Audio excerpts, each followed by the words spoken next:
Fighting hard, family torn apart. Whispers tearing lives, hearts raw scarred. Judges grinning, deals in shadows locked. Caseworkers speaking truth they've mocked. Gunning on for justice, rage intense.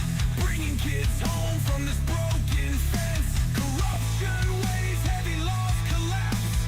Kids go missing behind their maps.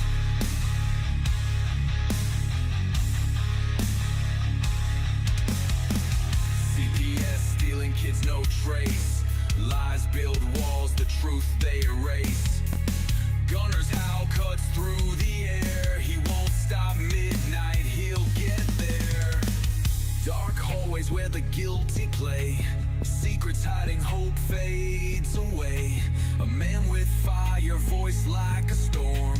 Breaking chains, reform, transform. Gunning on for justice, rage intense. Bringing kids home from this broken fence. Corruption weighs heavy, loss collapse.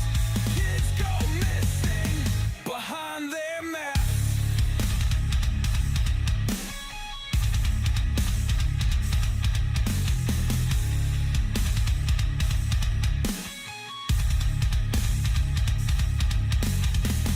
Family shattered, cries dulled by fights. CPS takes them in the dead of night. But Gunner speaks of brighter days, cut through the lies, light ablaze.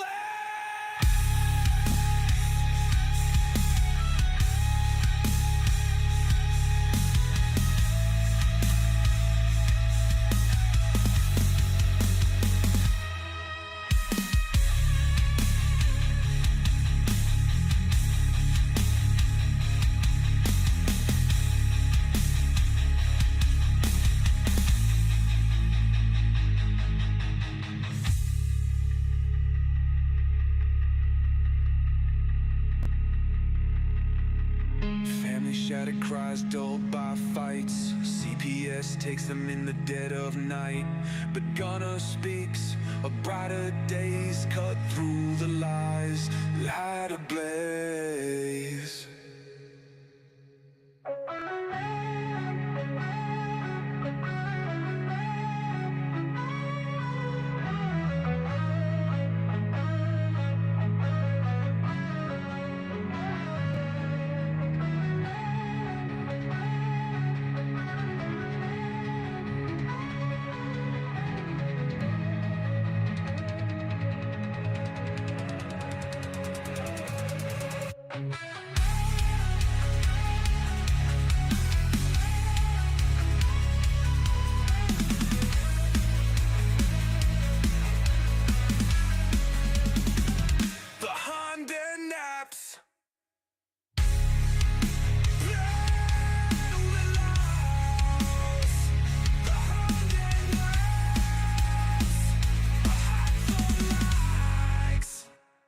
Behind their maps.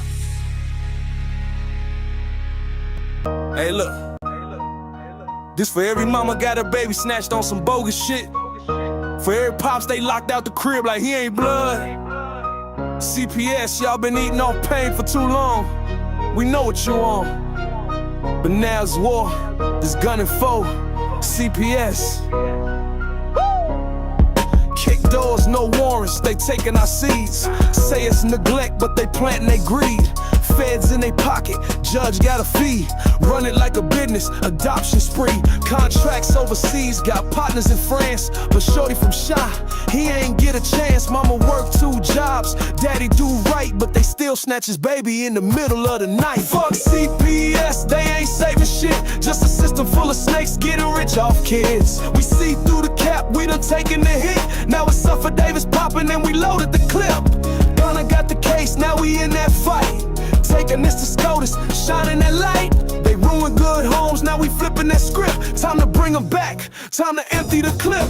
They labeled us monsters, called us unfit, but it's they paperwork dirty, all of it forged and flipped. How the fuck they selling babies to a bidder overseas? Then tell the fam you unworthy.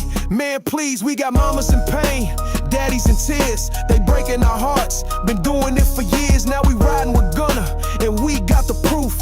Sworn under oath, now it's time for truth. Trump got the team and the pen in his hand. He said bring them home, now that's the plan. You feds been hiding, but it's over now. We moving like an army, and we ain't bowing down. Fuck CPS, they ain't saving shit. Just a system full of snakes getting rich off kids. We see through the cap, we done taken the hit. Now it's off of Davis popping and we loaded the clip. Gunna got the case, now we in that fight. Taking this to SCOTUS, shining that light. They ruined good homes, now we flipping that script. Time to bring them back, time to empty the clip. They ain't gods, they ain't law, they just people. Corrupt people. And when the people rise, ain't no system safe. The Chi-Town, it's the movement. We gunning for CPS, and we coming heavy. Yeah, yeah, yeah. Wait.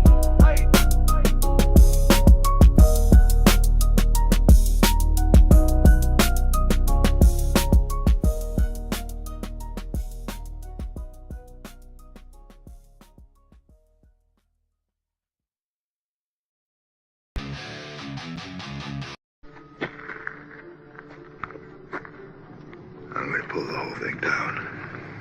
I'm gonna bring the whole fucking diseased, corrupt temple down on your head. It's gotta be biblical.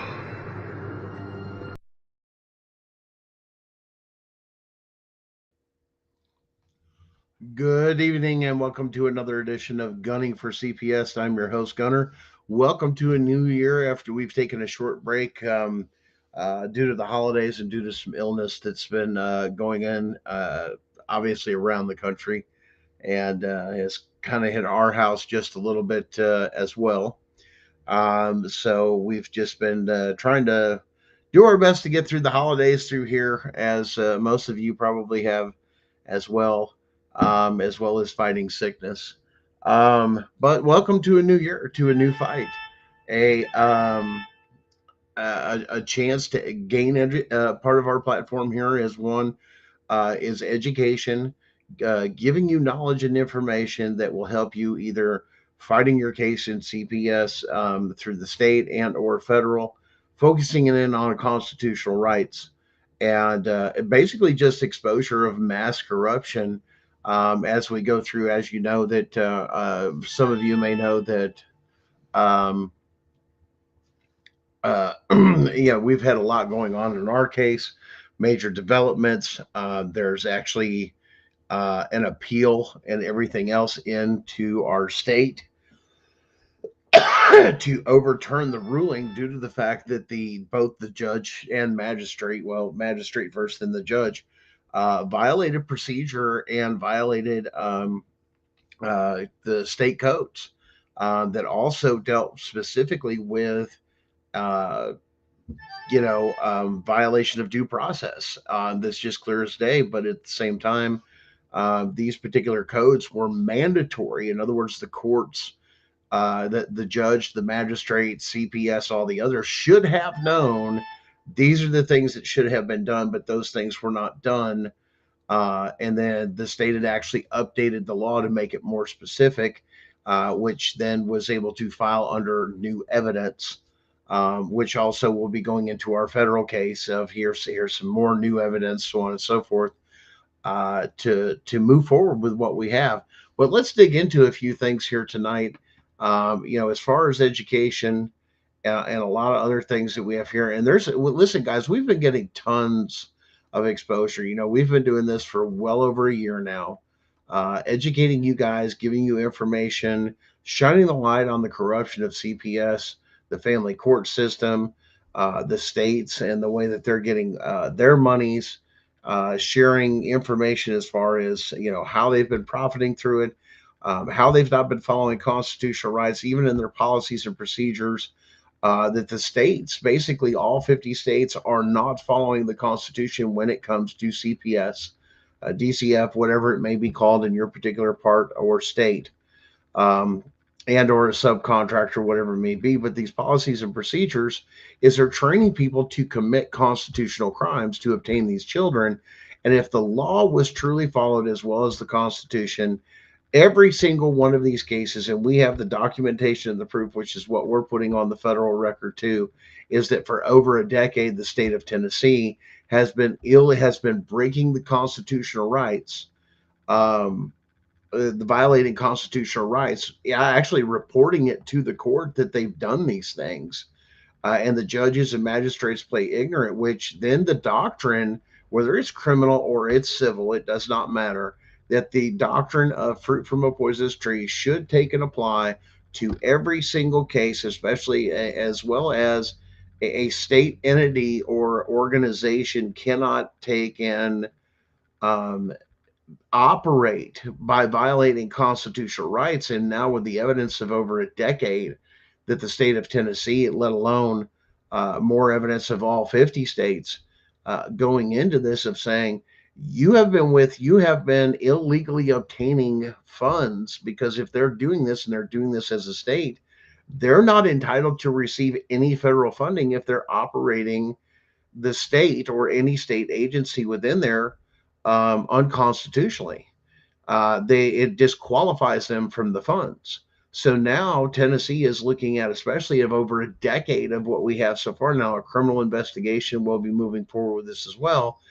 But if they find it goes back even further, then the state's going to have to continue to pay those monies back, as well as, once again, Tennessee has crossed the state line in our case into Kentucky, to where now Kentucky's going to have the same exposure and the same things brought to light, and on them, the light shined on them. And a lot of people say, well, what does that matter to me? What does that matter for my case? So on and so forth. Well, you have to understand that once a case is won in a federal court, it becomes automatically what's considered case law in the district or division. So in other words, if a case was won and this is by federal districts, so if something's done in Tennessee, it also affects the state of Kentucky. It also affects the state of Ohio and the state of Michigan immediately. Now, when they go to appeal for it and then they lose, that's when you get established what's called national case law. Okay, guys, that means it applies to all 50 states because it's gone through the appellate process. Now, a lot of people say, well, I'm going to take it to SCOTUS, I'm going to this, some of that. That's when you do the only way you get to SCOTUS is under the appellate process. And then you're saying, I don't want to do this on paper. When a lot of you guys, if you've gotten to the appeals, you have two different methods. One, you can have it like a hearing. Some of it's done on paper, some of it's done on a hearing, or it can all be on paper. In other words, we're not going to debate this. This is so clear and cut dry. We're just going to put it on paper and we're going to go from there. And there's not going to be any arguments. Now, ones where you've seen SCOTUS where they've taken the open option to where they've actually had that's very well known on YouTube, is the actual district. I want to say District 9, which is out of California, which you'll see the video several times about CPS people being able to lie to steal children, even in court. In that particular case, matter of fact, is Hope versus Pelner, Pelnor. And you can look that up on there. And yes, that is Ninth Circuit Court of Appeals that went through there. And you guys, if you guys have not seen this particular thing on YouTube, you need to go watch this, because this is actually federal case law. This is national case law that can be cited, and you can use these things. And a lot of those things they talk about, those cases and case laws, and even some of the judges say, hey, this is so well established, especially Fourth Amendment, you can't get past it.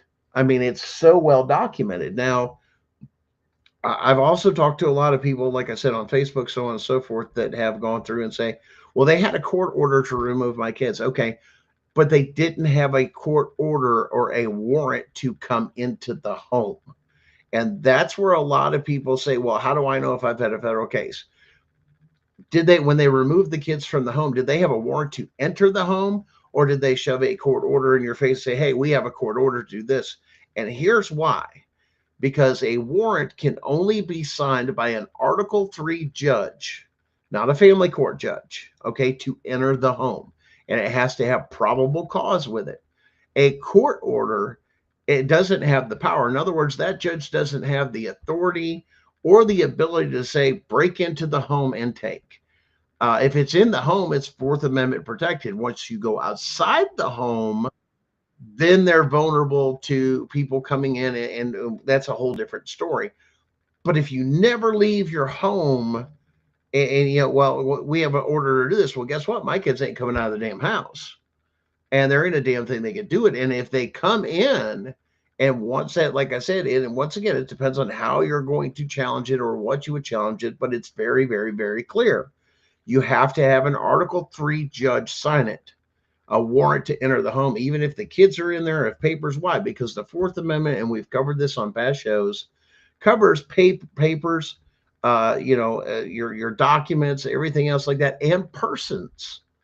So if you want somebody secured up in your house, say, well, we've got a court order to do this, but not to come into the home, because as soon as you come into the home, it's an automatic Fourth Amendment issue, and only an Article 3 judge, it says, can issue those warrants, or an Article 1 judge that Congress has given special powers to, which is a lot rarer, and it's not that common.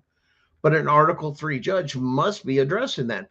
So if you've had somebody come in and snatch your kids out of your home and they didn't have a warrant, so, well, we have a court order, it's not the same thing. And they want to confuse people, saying these are the same two documents, and they're not. And when that goes to the higher court of saying they broke into my house and kidnapped my kids and they didn't have a warrant, as soon as you pop up, you know, well, we had a court order.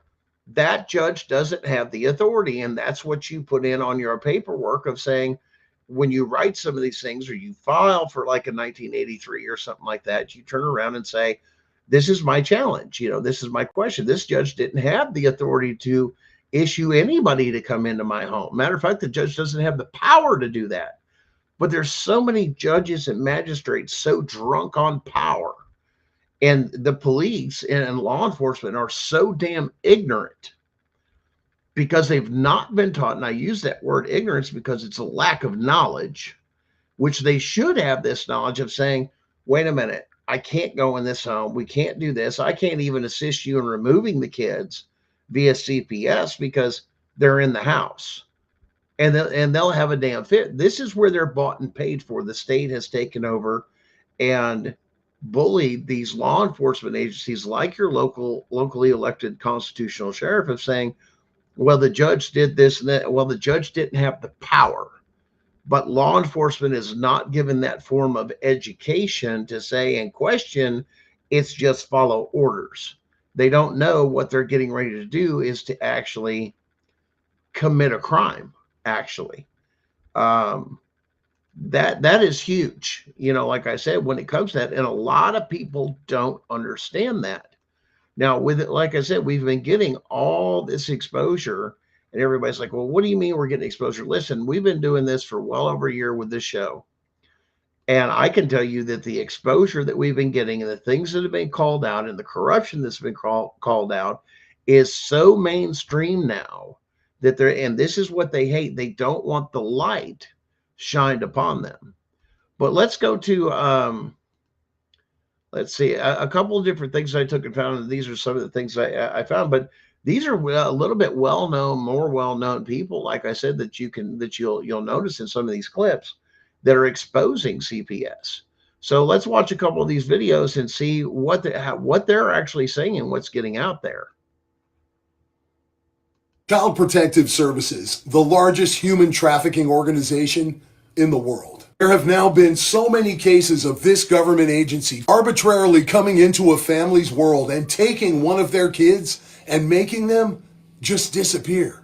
2025 saw a number of government whistleblowers come forward and establish that Child Protective Services could probably be more accurately renamed Child Profiting Systems. Some of you may have heard about the Baby Cyrus case. Levi and Marissa Anderson were living peacefully, just raising their young child in Idaho. And then after seeking medical help for some issues with this child, mysteriously they were surrounded at a gas station and their precious son was forcibly taken from them at gunpoint by the police. Now, fortunately, this case caught national media attention and there was a massive outcry on behalf of this good family. But oh no, they didn't just get their son back. It wasn't until the Heritage Foundation stepped in and financed legal representation for this family to actually win custody of their son back in the courts. Now, there's a documentary that has just been released called Never in America, unmasking the CPS kidnapping empire. This movie surrounds that baby Cyrus case. However, it's got a lot more information in it. Here's a little taste. Say it's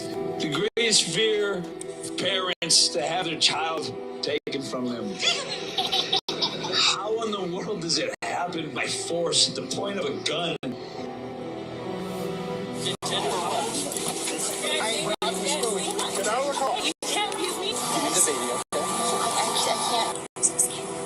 This one really made my stomach sink. I can't even believe this story.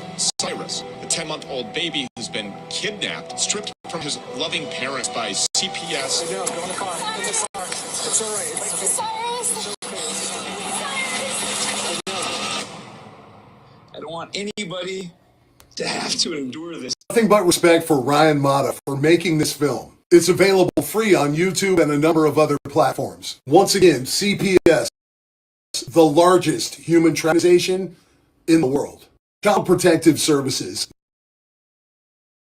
It's 90% of sex trafficking victims come from foster care. It's probably in your state right now going on under your nose. If you might even know somebody that is a foster parent. And this is nothing against foster parents. There are great foster parents that are doing it for the right reasons. But the problem is the system is, it's abhorrent, honestly. It's like, if you knew what was going on. Sylvia, what's the statistic for sexually abused children in foster care? It's 90% of sex trafficking victims come from foster care. I mean, think 90%. about that. You end foster care, you essentially end sexual abuse. Sex trafficking. Yep. Like, it's insanity.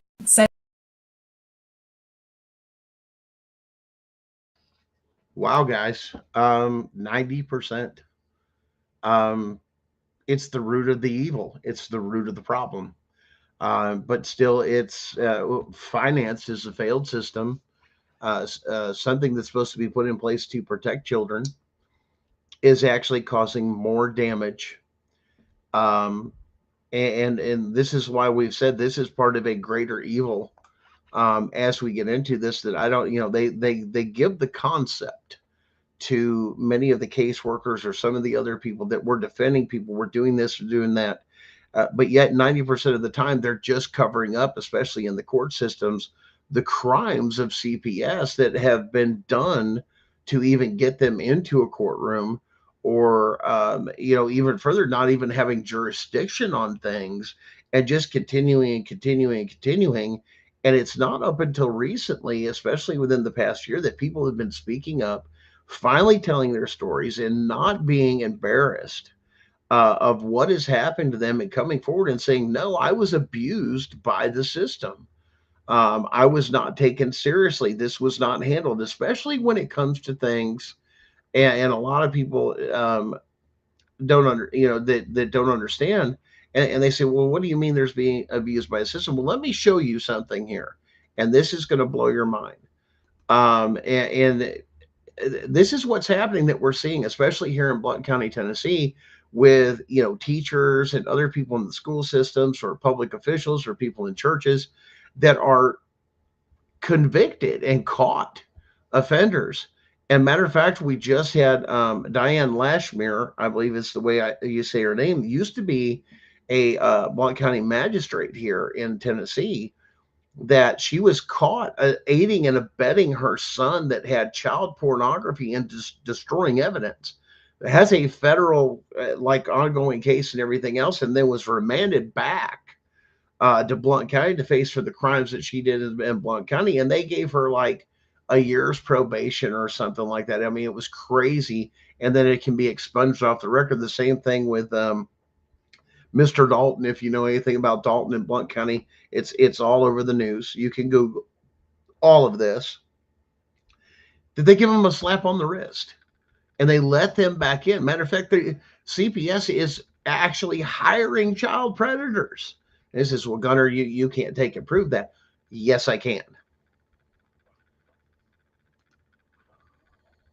Look at this. What's this say? Child Welfare Agency hires ex-teacher accused of creating AI child porn on the job while he was getting paid as a teacher, according to the court documents. That now this person has applied for a position at the Mississippi Department of Children's CPS to go after, supposedly his own. Now, when are predators going to want to catch predators instead of enabling them or allowing them to get away with it? But once again, this was somebody serving in public education under state government that was caught, that then puts in, hey, I'm going to go work for, this particular thing. Well, I've got great experience. I mean, guys that's sick. And they're letting the predators loose, and everybody says, well, we're so against it. And you got things, especially like, I believe her name's Walden or Dalton or something, that's up out of in Kentucky, just south of Lexington, Tennessee, that's in around the Richmond area, and is actually adjudicates in 2 different counties, that basically says she hates homeschooling. And this is a big issue in Kentucky now. To what? Why? Because everybody's pulling their kids out. So now to force you into public schools, they're going to steal your children and then put them in public schools, because the public schools are losing too much money and they're not funding their system or their programming. Now, I'm going to reach a little bit here, because a lot of you guys, like I said, everybody says, oh, well, conspiracy theories. No, now listen, there's a lot of things that were conspiracy theories for decades that we come to find out once items were declassified under the Trump or under the Trump and or current administration, such as JFK was a big one. But the other one you guys may have missed and not followed up on was something called MK Ultra. And the MK Ultra was a PSYOP program of how to control people or masses, either through manipulation or drugs or conditioning, or all these different things that the government actually paid for. And a lot of people don't, and we go through the things with Diddy's and the tunnels and this. Everybody goes, well, what are they talking about, the tunnels? He lives in Hollywood Hills. Well, that area used to be, if you go back through the history of it, actually used to be an old Air Force base, which those tunnels are the maintenance service runway tunnels. So yes, they collapsed some of them, they exploded some of them, but yet there was some that were still left in place, because they didn't backfill everything in. They just built over the top of it. It was structurally sound is what they called it. But those things were still there, and some people knew it, and it was done for a reason. There was a person that developed that and bought that for a particular reason. But going back into this thing, that same Air Force base that's in Hollywood Hills, what's known today as Hollywood Hills, the old Air Force base, they did an experimentation called MK Ultra. And MK Ultra was using stuff like LSD, marijuana, all these other things, are conditioning people on how to control them. Now, CPS does this same methodology, and they've adapted this technology or this information that has gone through this to turn kids, because we hear this all the time, that when these kids age out, they've supposedly been abused, of saying, I was coerced, I was beaten, I was drugged, I was intimidated. None of that stuff ever happened, and it has destroyed their lives. And it's all with this conditioning, and this is why forensic interviews are garbage. And everybody says, well, why do you say it's why? Because there's 2 types of interviews. If you go down those particular things, there's a forensic interview that is under suggestive things of shoulda, coulda, woulda happened, versus a factoidal interview that is based off of nothing but cold, hard facts. In other words, this person says this, the evidence matches up with it. That is considered a factoidal interview. In other words, we're searching for the facts. When they go through these forensic interviews, especially with children, and here's the other problem, these children are not being read their rights. And yes, even children have rights, which is also a constitutional rights violation for your children. Excuse me. That they're actually questioning children without reading them Miranda, without taking and questioning them and letting them know, giving them informed consent of what is getting ready to happen. They don't do that, but it's supposed to have been just used for furthering investigation for anything else. But CPS has found a way to convince the states to use these as part of evidence. But once again, that was one of the other things too, and which raises a huge red flag, which says, well, wait a minute, if you're going to enter those under the rules of evidence, then you can't have a one-sided conversation in a courtroom, which is what Tennessee took and did and revamped 24-7-123 under forensic interviews. The cross-examination is this is also a Sixth Amendment violation, because you have a right to face your accuser or what's going on, or even your attorney is supposed to take a turn around and be able to cross-examine them. When they don't do that, that's because of mass corruption, because they know if something else gets out, it weakens their case, and that's all they've got. Once again, there's no facts. This is all on theory. Now, we're going to show you something here that's going to blow your mind, because there was actually another experiment done in our country that was well documented of sane people going into psychological facilities as completely sane people, okay, and how they come out afterwards after going in and just being normal, this and that, and they're looking for problems where there are no problems because they made money off of it. Well, here, don't believe me? Well, this is where, like I said, we do our research, we come out, we show these things, so we've double checked this stuff, fact checked it, and yes, this actually did happen too.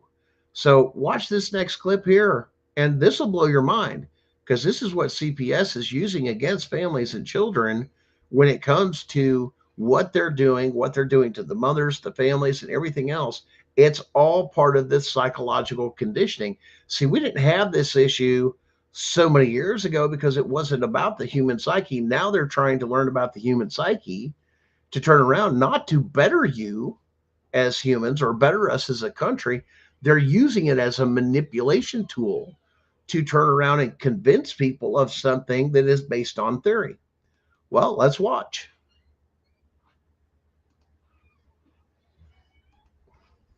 What happened when 8 totally sane people were sent into an insane asylum? In the 1970s, Stanford researchers sent 8 perfectly healthy people to psychiatric hospitals to see if doctors could spot they were faking. Each volunteer claimed to hear a single voice saying thud, empty, or hollow. This was enough to get them admitted into the hospital. Then, the experiment really began. Once inside, the volunteers acted completely normal. No hallucinations, no voices, nothing. But the doctors never changed their minds. Every single volunteer was diagnosed with schizophrenia or manic depressive psychosis. Some were locked inside for weeks. One stayed trapped for over 50 days. Across 12 hospitals, not one staff member realized they were fake. When Stanford published the results, psychiatry was shaken. One hospital fought back and said, "Send us your fake patients, we'll catch them all." Over the next 3 months, they flagged 41 patients as imposters and suspected 42 more. But then Stanford revealed the twist. They hadn't sent a single fake patient at all. What happened when 8 totally sane people... Wow. Completely sane people, nothing wrong with them, turn around and they couldn't tell the difference till they were caught. And then when they turn around and were caught, then they didn't send anybody. And then all of a sudden, now we've caught all these people faking. All of a sudden, we didn't send nobody. Shows the corruption in the system when an audit is done. And we've seen a lot of audits going on lately. NGOs have been, really, really cut. They've caught a bunch of corruption. Voting, we're still going through the stuff with the corruption in the voting. Then you've got the daycare thing, and it's not just, listen, guys, it's not just Minnesota. Okay, even in Tennessee, there's been other daycares that have been caught. Here in Tennessee, here in just about every state. What they're trying to do, and then President Trump comes up and says, well, I'm going to cut all your daycare bonuses and all that other stuff till we recertify everything and make sure those numbers are lining up, because the amount of money that the Somalians were stealing from Minnesota, that they added this up with it, is actually equal to Somalia's gross national product number. In other words, their money that they were making off their country was off of theft, 100% of it. And we have been supplying this not just in other, not just in Somalia, but several other countries and this and that, to where they have been funneling these monies under grants, under some of these other programs and stuff that are out there that are under that same thing that these people apply for. They're giving false information, and there's no checks and balances with this stuff, and they've just been draining this country. Can you imagine the monies that the NGOs, the stuff with the other things that Doge has found, the wasteful spending, and then all of a sudden you come in with the stuff with the daycares and some of the other corruption and this and that. That means our taxes shouldn't be that high. Our cost of living shouldn't be that high. We shouldn't have all these other things. Why? Because that's wealth we should have never given away, and it should have stayed right here at home. But our vets suffer. And then you've got mentally ill people loose on the streets in places like Seattle and in California, all over the place, that they're let loose because, the idea is, let's shut down the asylums and then integrate them. But there are certain people that are so far gone mentally that they do need to be institutionalized. But once again, that was abused. And then you're creating stuff with CPS, with PTSD, conditioning, messing with kids' mind, making them think that events happened that never happened because of psychological manipulation, especially with children, especially when they're impressionable. Or if you've got children that have never been properly diagnosed, or were actively in trying to get diagnosed with a mental health defect or a processing disorder, excuse me, that may have caused the initial thing. But CPS doesn't want to look for that, of saying, and give you an example. I know there's something wrong with my kid. To give you, just a off the wall example, I take them to treatment, to psychological treatment. They deal with a full spectrum of everything. Okay. And that's where you go to, but they're also mandated reporters. So they have trigger things that they have to report. So then CPS comes in and says, oh, wait, well, maybe we have an issue of this and that. They stop treatment for all mental health and this, that, and then shove these kids into CAC centers or places like NECO, NECCO, and other organizations that deal with mental health. And they focus specifically on being abused or sexually abused, not saying that there may be another underlying condition of a mental health issue. Because once again, children, if you do your research into the mental health facility, the mental health area, children cannot be diagnosed unless there's a physical thing. In other words, I can see on a machine brain matter's messed up, or there's a condition, or this is going on. In other words, it's an unseen thing or undiagnosed thing. Children can't even begin to be diagnosed for certain conditions until they're of the age of 7, or sometimes all the way up to the age of 13, depending on what there is. But once again, the child is under development, and CPS does not take any of this into consideration because it does not fill. And this is where they're abusing the system, because they know this. They know children are developmentally to that thing, and they know it could be something else, or a wild imagination, or something they've seen on TV, or something that they've reheard, and their imagination gets a hold of it, or they see something to where that's the attention they want to get from somebody, and they'll take and do this or that. Or you've even had kids manipulate the system, say, well, if my dad won't buy me the prom dress I want, I'm going to call in on CPS and saying he's abusing me. Excuse me. Because I'm not getting what I want. They're conditioned to do this in there. They go back and they interview these kids and say, where did you learn that? I was conditioned that in public schools. Public schools. I've got teachers and everybody else, and this is where you guys need to watch, and you're moving forward in this stuff. If you've had a teacher influence your child in public school, and they are representing, they once again, they work for the state. They are a state actor. They can be sued in their official and personal capacity under the law for conditioning your child to do something. That's a crime. That's an actual crime, is to manipulate somebody into thinking something that's not really there. But once again, they're not teaching you the law. And then, of course, these joke of a lawyers and this bar association that's garbage, that protects itself 99% of the time, it won't do their job, which is what you're seeing in these corrupt family courts. Nobody's turning around and saying, hey, you got to follow the Constitution regardless. Hey, you've still got to, you're in family court. It's a division of civil. You still have to follow the rules of civil procedure. It's all still got to be there. And once again, they'll confuse it. Well, we don't deal with the Constitution, this, that. And listen, we've told you guys several times, if there's a constitutional issue or a U.S. code, there is a very high percentage, way above 80%, that your state has got its own state code or statute that matches basically the same area that it's trying to cover. And you can cross-reference that. And like I said, a lot with AIs that are out there, you can ask them to do that for you. Hey, I had this particular thing taken happen.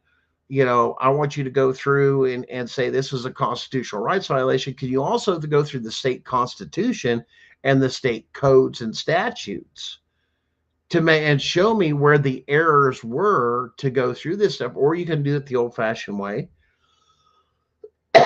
which we recommend you, like I said, double check for yourself anyway. Just don't take AI's word for it, because it's not always accurate. Do your own research, but sometimes it can point you in the right direction to where you could turn around and go, oh, here's the code, and here's the code they broke.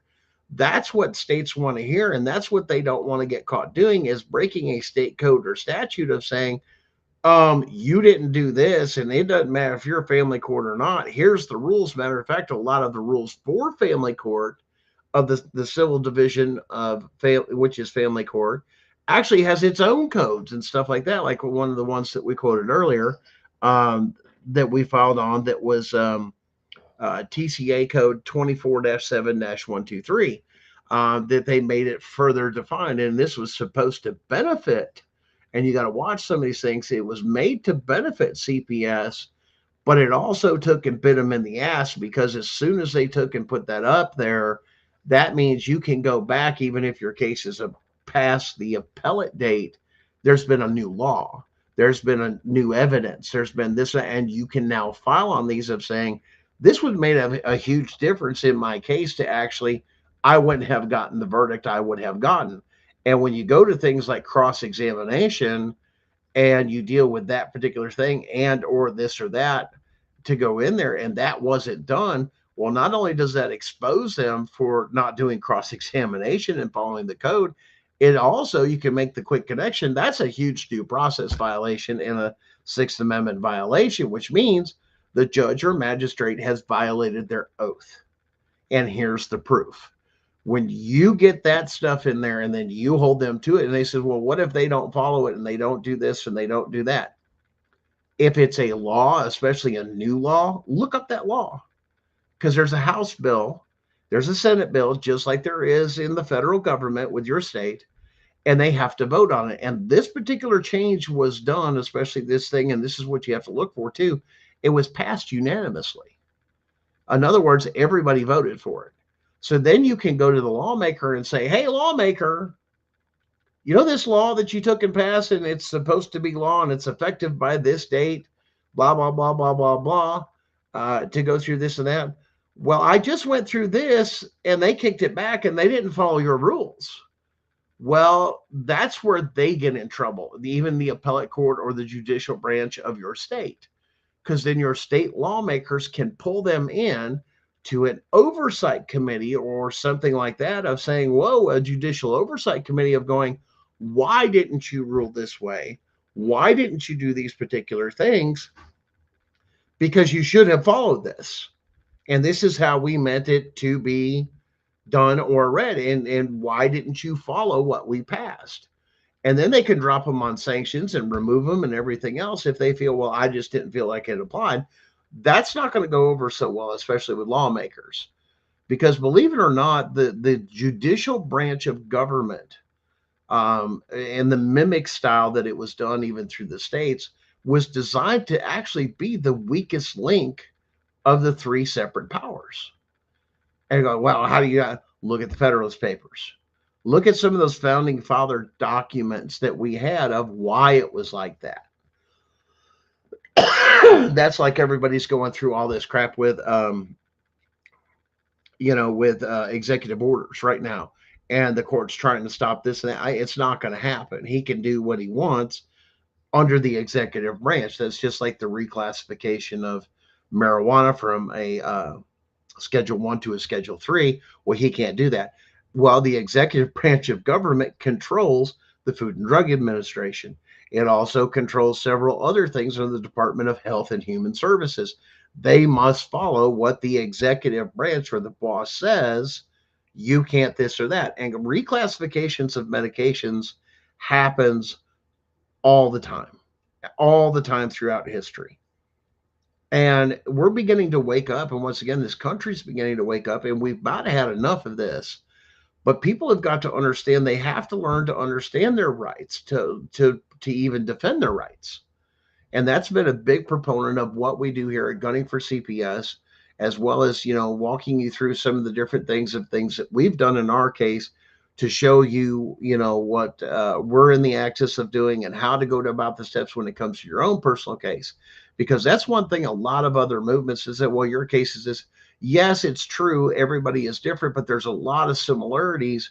But a lot of stuff that we cover is the rules. In other words, if you're going to file a 1983, okay, and we've told this to people 100 times, and we still have people that don't listen or don't comprehend what we're saying. You can only sue for a constitutional rights. In other words, you can connect on paper, this person did this in their official capacity, not their personal, because that's all you can do is in 1983 is under their official capacity. Their personal capacity goes to the Court of Claims. That's where you do it on their personal bond, their personal insurance, their personal assets, their license getting revoked, the whole 9 yards with that, and putting on a Brady list. Now, a lot of people say, well, what's a Brady list? A Brady list is saying you're a corrupt individual and you cannot be trusted in court. You cannot testify under anything. Your word is garbage. And you're all of a sudden out of it. And basically, they won't touch you for government service, because if you ever called for anything, you can't be trusted to testify and be truthful, because you've had a history of doing corrupt things. That's how those people end up getting on those things, and you have to fight them differently. And you get a lot of people with the 1983s that go way off into everything else, but you have to make the connection within your arguments of your 1983 to turn around and say, hey, this is where this person did this, and by this action, they broke this constitutional right. And here's a case law or a case that is very similar, that has very certain aspects that's similar to my case, and they ruled this way already, and this is kind of like where we're pushing for. So you're getting them to think about how the other judge, when they do their deposition, or their definition of the whole case and summarize everything and why they ruled the way they did, that it has that same frame of mind. In other words, you want the judge you have now to consider what the previous judge was thinking, or their way of thought of why they come to that solution. But understanding case law don't mean jack when it comes to the Constitution, because the Constitution's absolute. Everybody, and a lot of people will argue, well, case law. No, Constitution's not up for debate or interpretation. It's done. It's just an absolute, and it should be treated as such, but it's not. And the states have not been doing anything. But once again, they're operating within the form or the aspect that they can technically legally operate, which is supposed to be under contract law. And there's a case on that too that says state can't deal with you anymore except through contract. So if I disagree and I refuse to contract, and you're going through that, but you got to quote the case, hey, Your Honor, You can't, and I'm not consenting, or I don't understand, because why? I'm not signing a contract with you. This is why CPS services and everything else, and it says in every state, is voluntary. And is it truly voluntary? No, because they're forcing. When do they offer any of the other services that are supposed to provide? If I need food, if I need shelter, if I need this and that, they're supposed to aid in that, not steal your damn kids and say, well, you can't, you don't have a place to live, you don't have this and this and that. That's misappropriation of funds and services, because they're selecting which services to give you, and they're required to give you all services that are needed. If you need help with a doctor, if you need a ride somewhere to get somewhere, they're supposed to set all that stuff up, even back and forth. It's just the way it is. Those are the rules. But until you guys know how to articulate that and put that in your filings and put those things on, and we tell, and I tell everybody, listen, there's a lot of times you'll go through your family court case. The issue is don't go just what's said in court or this, that. And even if your attorney won't file it your damn self. Get evidence on the record and make it clear with everything that you're filing, whether it's evidence, motions, or anything else. You're pointing this stuff out. Here's why. Because if it's on the record, it doesn't go under hearsay, or magically, your hearing notes or anything else magically disappear. And, oh, well, Your Honor, we don't know what happened to it. Well, Your Honor, that should be, well, not so much a dismissal, Your Honor. We could go back through it again. And then that's why you put it on the court record, and you get those documents. When you turn them in, they're stamped. Okay. Or if you do it digitally, they send you back a stamped copy. Hey, this has been filed. You can't argue with what is hard physical documentation and evidence. Now, you will run into judges and magistrates that will ignore every single one of your filings. This strengthens your appellate process when you go through, and sometimes you do not have to wait to file in the appellate court. There are certain writs or habeases, this and that, in between during the course of your family court case, of saying the judge is not complying with this, and that, as those particular writs and or habeas that is done, that you're telling the higher courts, take control of this because your judge is out of control. And you can call them out on that. And like I said, it depends on how you file those. Now, I've heard a lot of people will do research on certain judges or magistrates and say, hey, well, even when you've gone to the appellate court, how successful are they? Well, it's constantly kicked back. And there's a reason why, because I've seen some of the filings and go, oh my God, that is crap. Even for somebody that's a bar card and an attorney, it's sloppy. It's bare minimum. It's not using everything they could possibly use. Because why? Their first thing is to the bar. It's not to their client. Because if it was happening in their situation, I guarantee you, if it was happening to them personally, and you can go through and they've done that, where they've attacked lawyers for going after them and taken their kids. And they've slammed all these judges, everything else, and held it in the same kind of, wait a minute, this is a huge conflict of interest. Why? This attorney has seen all these judges. They can adjudicate on this stuff, but they're still doing it. Corruption. And that's what it comes down to, is mass corruption. One other things I wanted to share with you was another article that I took and found. And this comes out of Harvard Law. And you guys can look this up. And this deals with the increase of civil suits. This is Civil Suits by Parents Against Family Life. If you follow me on Facebook, there's a copy of this link that's on there. If you scroll through some of the history on my profile, you'll see the same thing. And what this goes over, let's see if we can get this a little bigger, is that, their policies and procedures is what this is talking about. It's how they even talk about how they take and target poor communities and surveillancing people. And people say, well, once you're in the system, you're in the system. It's absolutely true. Hey, if you have to deal with CPS and your name's in there, and then you have kids and their name's on there, and when they get older, I guarantee, CPS is going after your kids and your grandchildren. And it talks about unlawful removals, warrantless searches, discriminating practices. Why? And here's something else that I found out. And I was talking to a good friend of mine, and I did some research on this. And I'm going to blow your mind because check this out. Did you know that the state of Arizona actually shut down their CPS system in the entire state? Shut it down. They did reform, okay?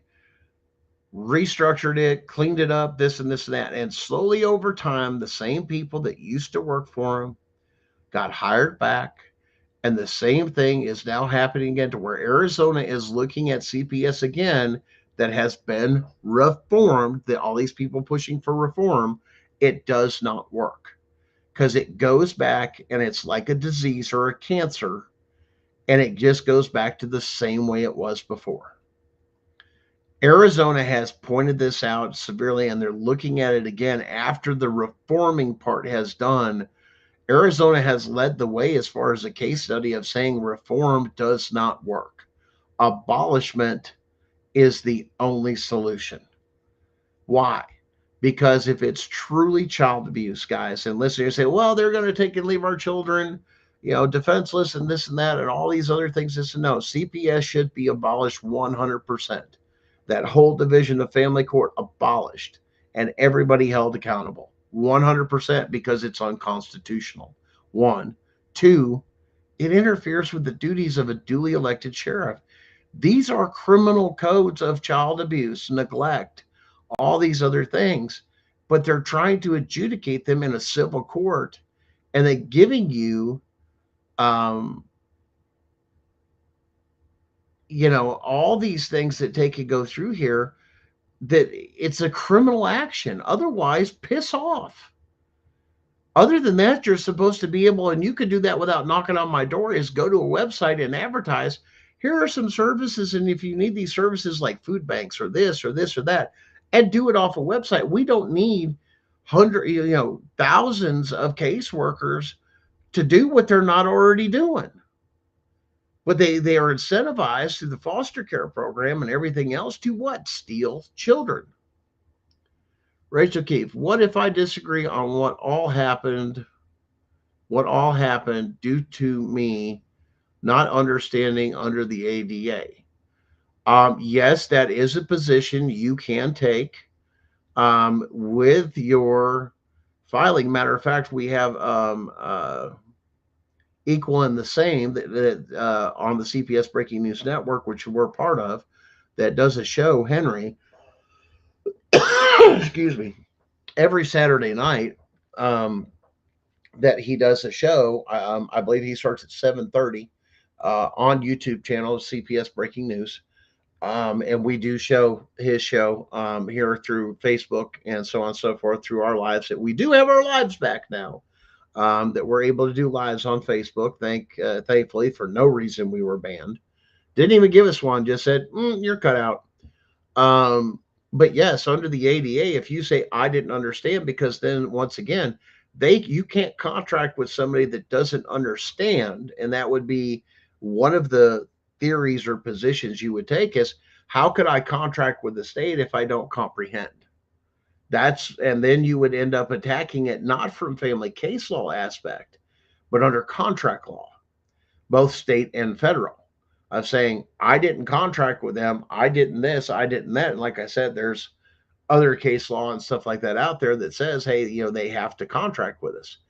That now what do you do? Because if they don't have a contract or they forced you into something with this and that, and it's not a criminal aspect, it's a huge no-go. And that's what they're getting ready to get exposed on, stuff of saying, and you got to look at your state's constitution too, because like Tennessee, especially if you look at that, says specifically, matter of fact, we can bring this up, and we'll show you guys. Let's see. This will pull up here.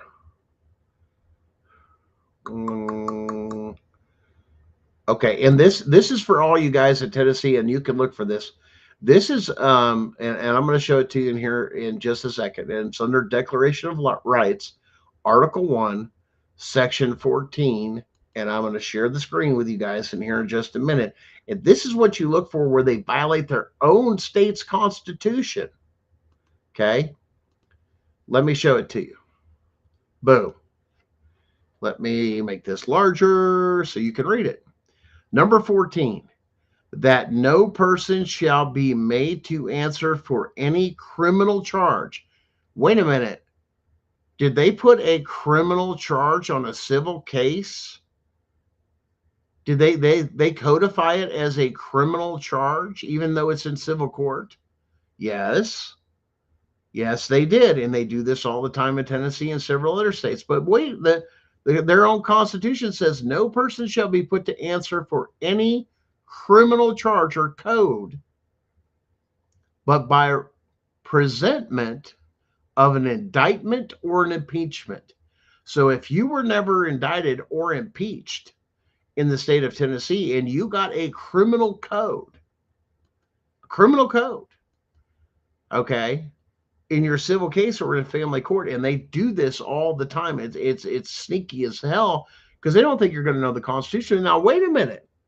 The Constitution says I can't, and it says for any crime or criminal action. And if it has a criminal code, that's an automatic violation of the Constitution of your own state.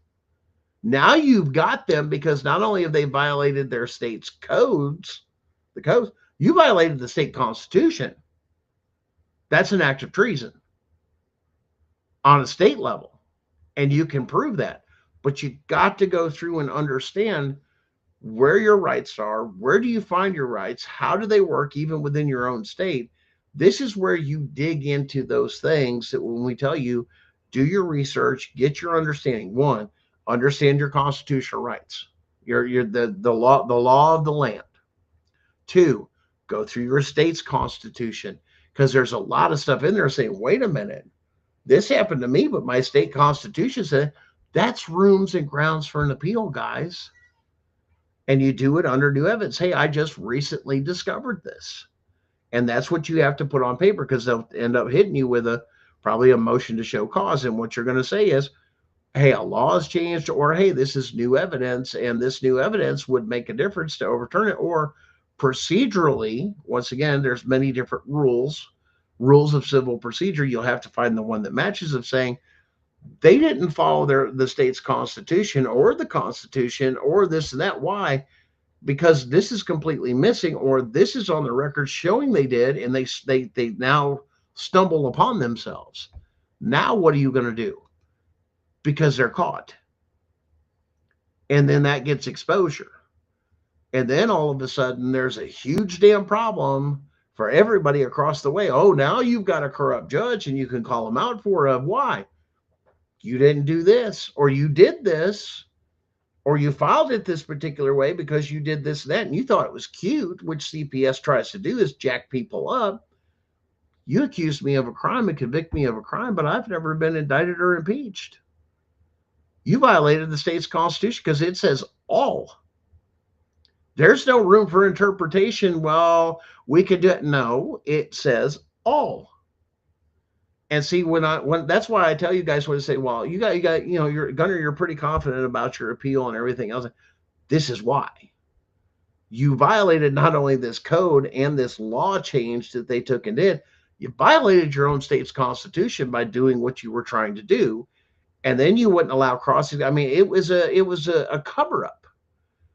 Why? Because I was calling out CPS for the illegal shit they were doing in the courtroom and outside of the courtroom, and the judge and everybody else ignored it and then went into cover-up mode. Why? Because if we let him go, he's not going to shut up about this, and then he's got a lawsuit. That's how the system protects the system.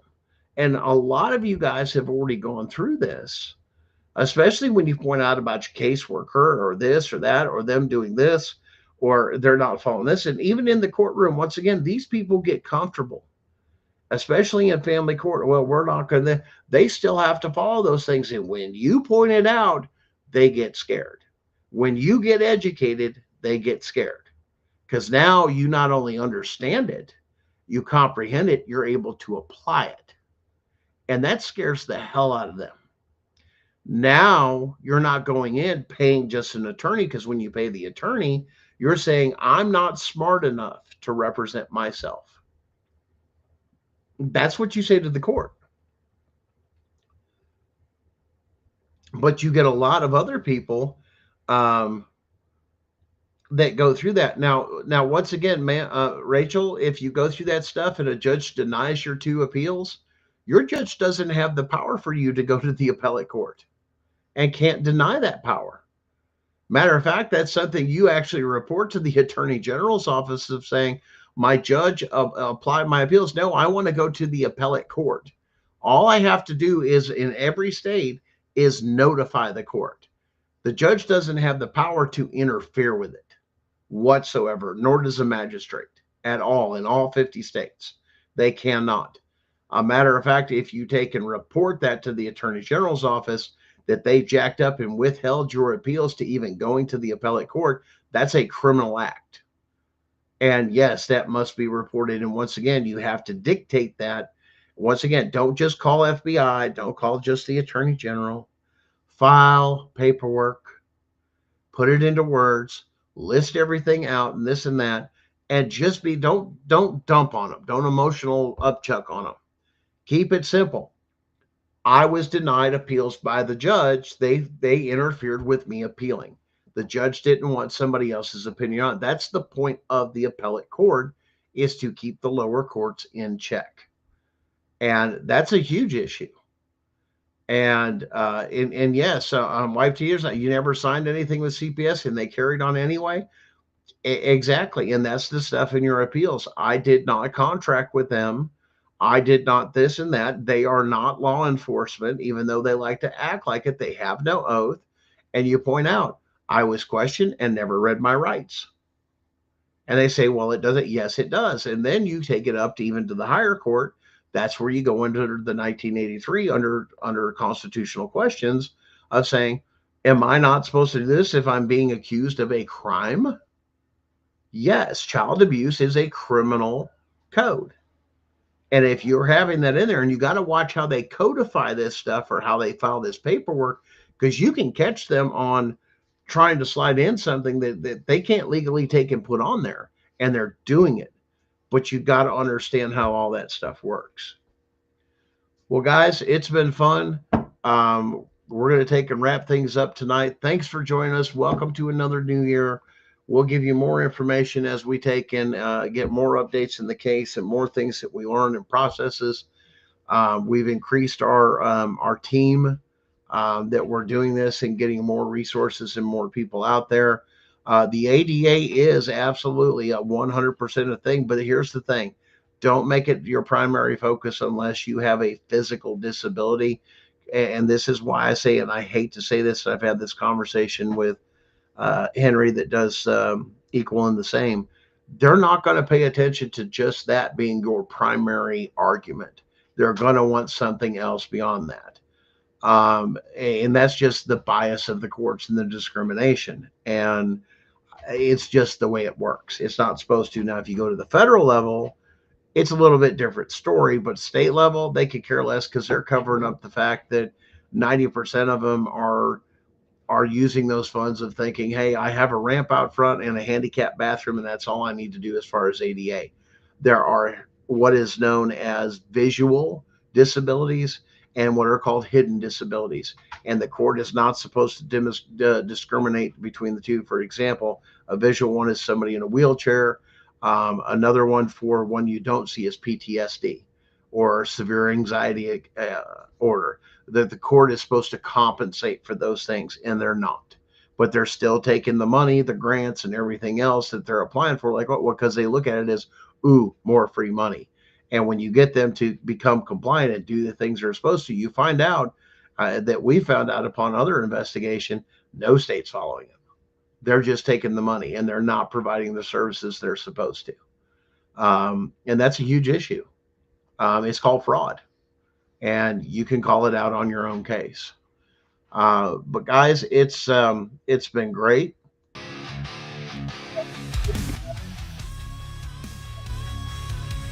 Catch us again next week. Same time, 9:30 Eastern Standard Time, every Sunday. We enjoyed the break. Everybody's trying to get healthy. As you can tell, we've still got the little scratchy cough going. Stay healthy, stay smart, educate yourself, educate one another, and encourage each other. Why? Because this takes a mental toll on everybody, and you guys have got to stay strong, find your resources. But here's the one thing: don't let them take who you are and the things you value most, such as your family, your partner, and some of your other relationships. Don't let them rob you of that, because it's up to you what they can take and what they can't take. And the one thing they can't take is what's in here and what's in here. And that's up to you to give it up or give them access to it. It may hurt, but at the same time, don't let them rob you of that. Don't let them take what they never had a right to take. They've already taken enough. Don't give them any more. Stay strong, stay educated. We'll see you next week.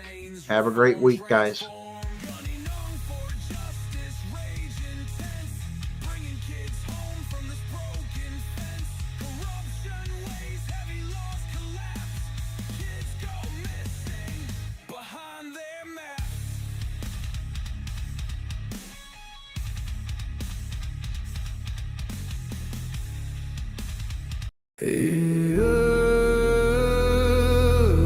They said don't fight the system. They said stay quiet. They were wrong. Lock in. We are exposing what so many have failed to. We are going to show you what bar attorneys have hidden from all of us. Hundreds of thousands of children and twice that of parents have been lied to and walked down the road of termination. It's the death penalty. We're all of the protesters, the ones who fight for the rights of prisoners, dogs, illegal immigrants. Why aren't you coming to the aid of our children and families? Right here in America, every day a child per minute is kidnapped. And no one cares. We fight alone until today. CPS punishers mount up. Here comes the CPS Punisher. Anonymous tip, another lie from one of them. No warrant, no proof, just a badge and a grin. Stealing kids like trophies, thinking they'll win. Mama crying on the porch, daddy in the cage. System wrote the script, but the CPS Punisher just flipped the page. The educator they banned, I see every violation, every forged line, every ex-part hearing, every stolen time. One tap of the app and the truth ignites. Welcome to the CPS Punisher, now we can fight. CPS and the courts have lied to us all.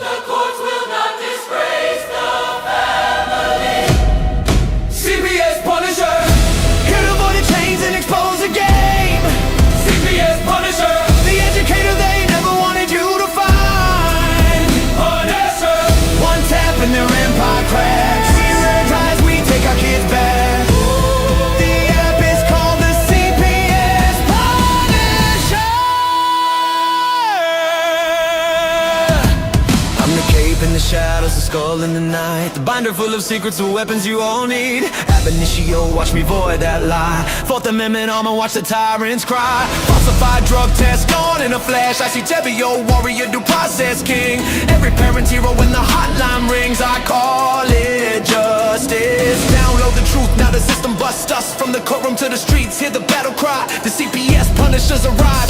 Kiss your bar asses goodbye. They tried to silence us. Now we're the loudest voice in the room.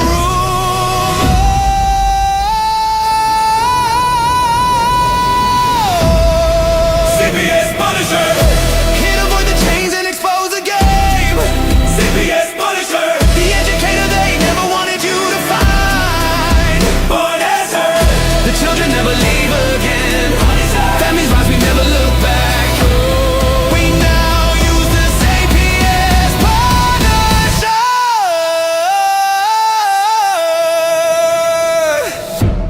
This ain't revenge, this is reunification. This ain't rage, this is resurrection. Open the app, step into the fight. You ready? CPS Punisher. The app you need when they took your kid. CPS Punisher. The truth they hid, now the truth gets lit. Born as her. Download the power, take back the throne. Punisher. You're never alone.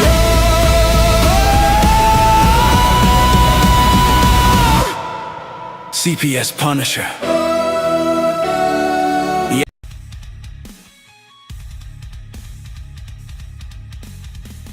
Family show. cries dulled by fights. CPS takes them in the dead of night. But Gunner speaks of brighter days cut through the lies.